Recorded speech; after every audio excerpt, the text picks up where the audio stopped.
neighbors. Everybody needs good neighbors with a little understanding. You can find the perfect blend. Neighbors should be there for one another. That's when good neighbors become good friends. I bet Harold got this one. Oh, don't knock it. Some of those old movies are great. Okay, I'll take your word for it. Hi, Scott. Come in. Yeah, just for a minute. I think I left one of my folders here. Yeah, I'll get it for you. Yeah, great. Oh. G'day, g'day. Oh. You're interrupting some sort of reconciliation. No, I'm living here for a while. No kidding. No kidding. You're game. I don't think I can handle living under the same roof as Mrs. Mangle. Yes, well, anything's better than Harold snoring. True, Here you go. Oh, Ta, thanks a lot. Catch you later. Yeah, okay. You here again? Yeah, just to get my folder, Mrs. Mangle. See you later. See ya. See you. Bye. Yeah, see you tomorrow, Jane. I want a word with you, Mike. Yeah, sure. I've just been into your room to make up the bed. I couldn't believe my eyes. Yeah, it's a bit of a mess, I know. I just dumped my things. I'll clean it up, I promise. Well, the first thing you'll do is remove that poster. Oh, you didn't really stick it up, did you? Well, I said I would. It's all right, Mrs. Mangle. That adhesive stuff doesn't mark the walls. Well, we'll soon find out. I want it taken down immediately. Well, what for? Never bothered Daphne. You're living in my house now, and I consider it most unseemly for a young man to go to sleep with a picture like that above his bed. I want it removed. Okay, but I don't see what the fuss is all about. I had my doubts about the wisdom of this arrangement with Mike. Oh, come on, Nan. It's just a picture, for heaven's sake. You had one on your dressing table of Grandad. What's the difference? Well, he was my husband, for one thing, and it was a tasteful studio portrait. Not to be compared with that pin-up of you with your skirts flying above your knee. I hate to think how many men might have got hold of that poster. And who knows, some sailor might even have taken it out to sea with him. Yeah, well, those carriers have hundreds of men on board. Isn't it nice to think that I could be brightening up all their dreary days out to sea? Have you no shame? Huh.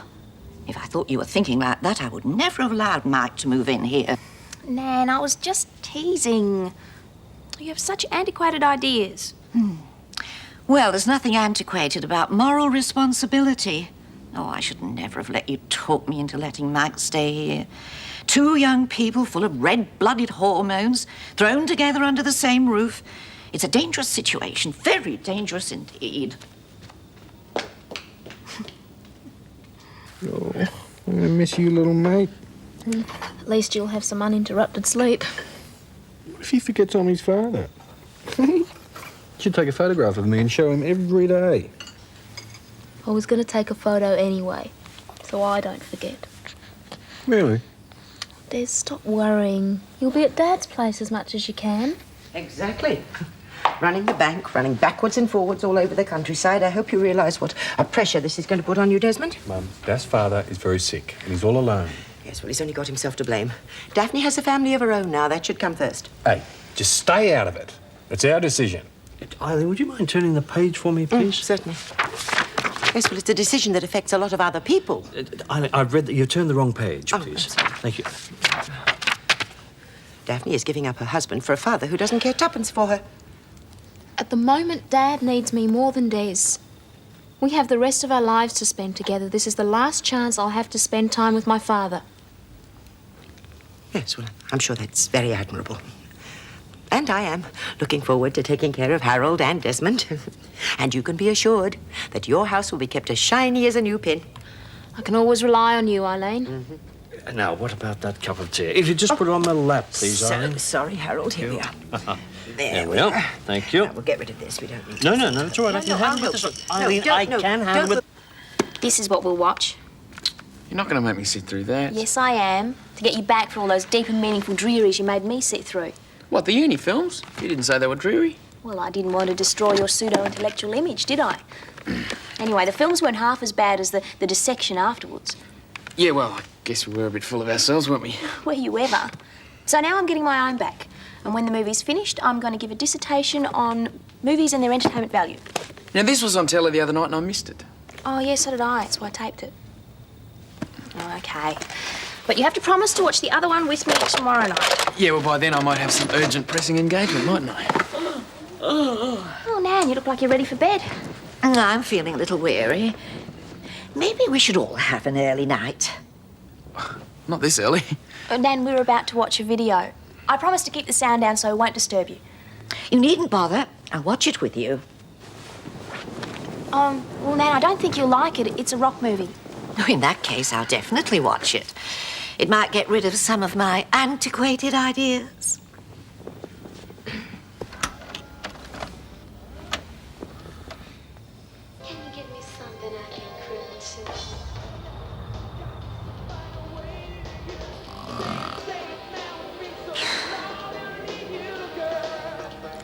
Hey, did you notice how Nan's snoring kept to the beat in that last song? Yeah, well, lucky it wasn't Mr. Bishop. He would have drowned out the whole soundtrack, wouldn't he? She should be sacked from the chaperones union for falling asleep like that. Well, let's hope she falls asleep more often when I'm here. It's about the only time she gets off my back. She does live here. Yeah, well, you know what I mean. It's just going to be a bit uncomfortable if she watches every move that I make. Well, I'll try to convince her not to worry. I mean, it's not as if we're still going out. Yeah, well, actually, I wanted to talk to you about that, Jane. Mike, it's history. Yeah, well, it doesn't have to be, does it? No, Mike. Why can't we just give it another go? Because I'm happy with life the way it is at the moment. I don't want to get involved with anyone. Too busy becoming a career woman, hey? Maybe. Look, do you mind if I use the bathroom first? No.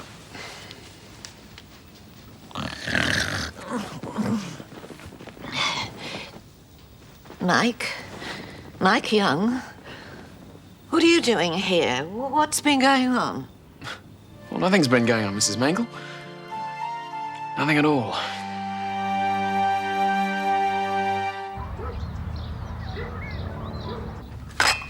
I don't see why your father couldn't go to a hospital in Erinsborough. Ambulance drivers consider the needs of the patient, Eileen, not their relations. It's most inconvenient. I mean, by the time Desmond has dropped you off and Jamie off, he'll never be back at the bank by 9 o'clock. Well, I wouldn't worry about it too much. When you're the boss, no one's there to tick you off. Oh, at last. Oh, I'm sorry, Daphne. If I hadn't been such a useless old stick, you could have been well on your way by now, eh? Oh, we're not that late. Oh! Sorry. Couldn't leave it to Mum to get you up and about, could we? Well, of course you could. At the Senior Citizen Centre, I do this sort of thing all the time. Yeah, sure. I'll just put these bags in the car. See you both tonight. Now, don't forget, if there are any problems at the coffee shop, ring Des straight away. And don't try and organise the chef. You know how touchy he is. Well, I have to keep an eye on him, dear. I mean, if I didn't, he'd be buying smoked salmon and caviar. It's your money I'm protecting. Yes, I know, and I do appreciate the work you're putting in. Thanks, Eileen. I'll miss not seeing little Jamie every day. And we're both going to miss you too, aren't we? Bye. Bye, dear. Bye, Harold. And you make sure that Desmond drives carefully. Yes, I will. And be very careful with the baby. Don't worry. Bye-bye. By golly, I do admire that girl. Not many young people put themselves over their parents the way she did. Yes, she's a good girl. Very glad Desmond found her. Come on, cheer up. Come on, you'll be able to go and visit them. Yes, of course I will. Silly old woman I am. I better get started on our breakfast. You know, the one good thing about not having Jamie to fuss over is there'll be plenty of time to take care of you.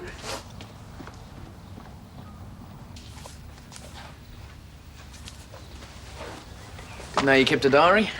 Oh, it's not a proper diary. I just keep reminders in it, you know, birthdays and things like that. Oh, yeah? You got my birthday in there? Yeah, and Nan's and Mr. Bishop's and Charlene's and a whole lot more. Oh, good. Well, you can give me plenty of warning when it's time to buy them cards then, can't you? Well, you'd better start looking for one for Charlene, because she's turning 18 soon. Oh, yeah. Well, I think that deserves something a bit more than a card. Why don't we throw her a party? A party? Yeah. But what sort of a party? It has to be something really special. Well, why don't you meet me at the coffee shop after work and we can talk about it then? And I can do. I'm tutoring Scott this evening. Ah, well, how about lunchtime? And I'll buy you today's special. Yeah, that's perfect. I was meant to meet Scott there for lunch anyway, and, well, he should be in on it too. You're sort of seeing a lot of Scott lately, aren't you? And I'll be seeing a lot more of him too until he passes his exams. Oh, you're really going to have to keep earlier hours, Jane, while Mike's in the house. Well, Nana, I was in bed by 10:30. That's not late. Not for you, perhaps, but early to bed and early to rise has always been my motto. You've quite thrown my internal clock out of kilter. Well, you didn't really have to sit up with us. And you fell asleep anyway. I may have dozed off a couple of times, but I would have known the minute anything untoward took place. Well, it's not me you have to worry about, Mrs. Mangle. See you later. What on earth did he mean by that? Search me.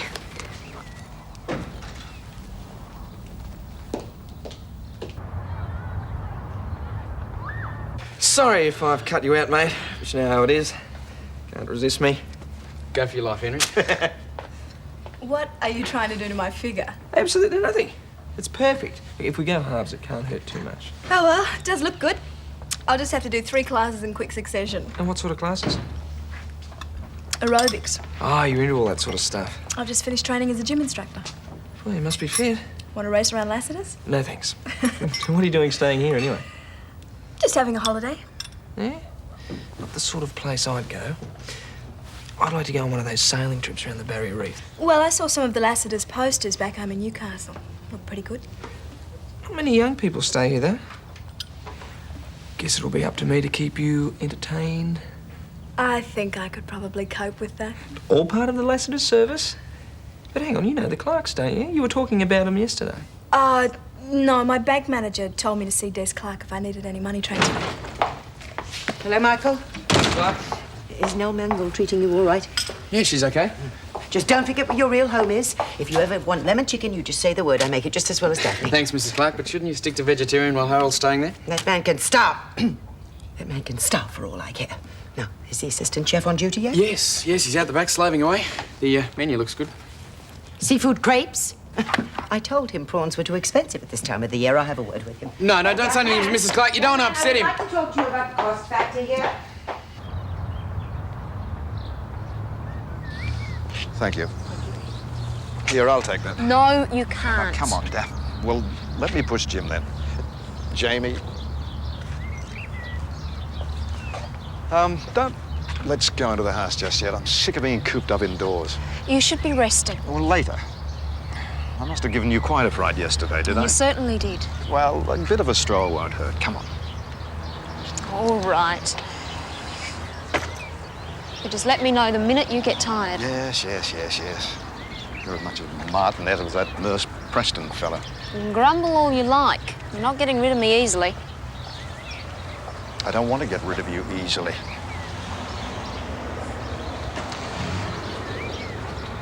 I don't deserve what you're doing for me. Dad, I want to be here with you. Well, as long as you know I appreciate it. What a mess I've made of everything. If only I could wipe the slate clean. Not all of it. There are some good memories. Are there? Do you remember giving me a music box?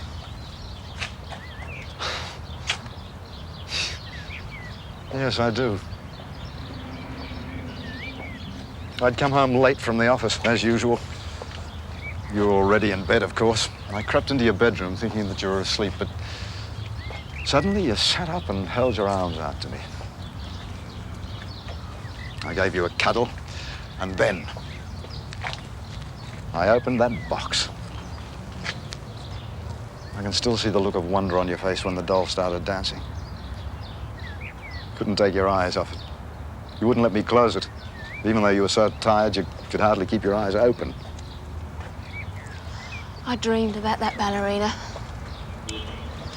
And afterwards, I couldn't work out whether the cuddle had only been part of the dream, too. That's because there were never enough of them.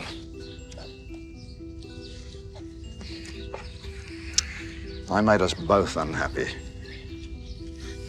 It's over now. It's in the past.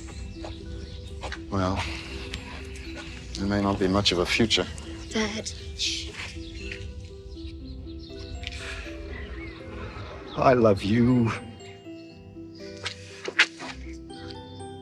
I love you too.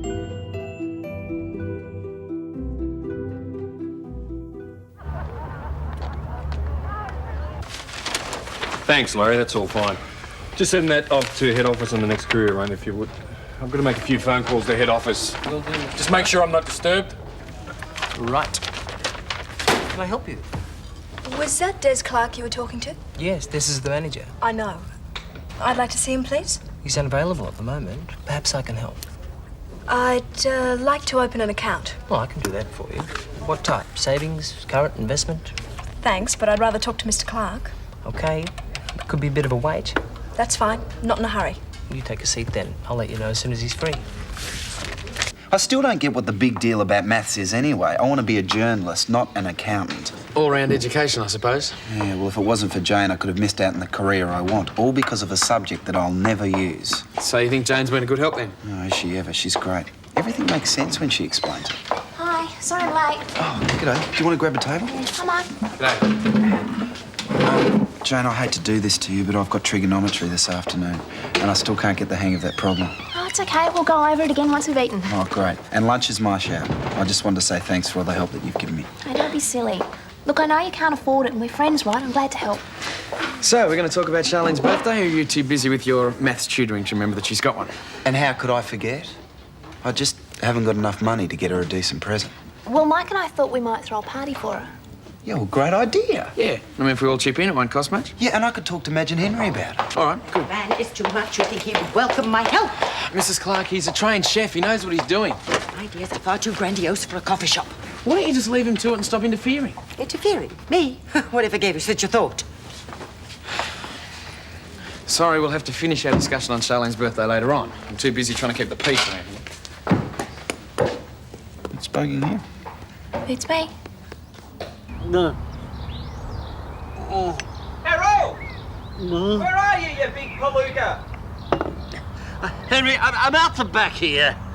What are you doing at the back? Oh, mate. Mate, you've got it all wrong. Hey? Lawmaker's in the other direction. Oh, you're very droll. Oh! Give us a drink, will you? Mouthful of dry toothpaste. Harold, I have just met the most fantastic lady. Oh, no, not another one? Her name's Sally Wells, and she's staying at Lassiter's. Oh, she is great to look at. She's fantastic to talk to. And she's obviously fallen for the old Ramsey charm. How old is this paragon? Oh, I don't know. My age, I guess. Oh, thank heaven for that. She's just finished training as a gym instructor. Well, she can check out my physical fitness anytime. No, don't let your mother hear you talking like that. If I've told you once, I've told you a million times. Henry! No, Oh, I'm sorry, Harold. Oh.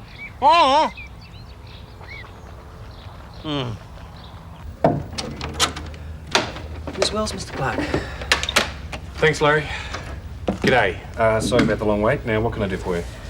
I've just arrived in Erinsborough and I'd like to open an account here.